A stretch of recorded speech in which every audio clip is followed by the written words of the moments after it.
көне суреттерді көрсетейін. Мына суреттер менің әкемнің ата-аналарым.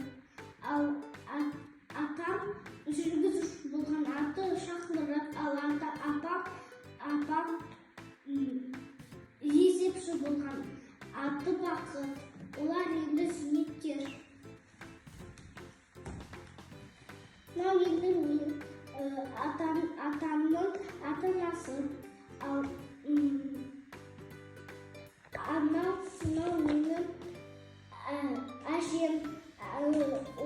Ол аты Күчәкен, ал атамның аты Бікеш. Ол соғыс ардагері болған. Мынау менің әкемнің апайлары. Жұлдыз апай,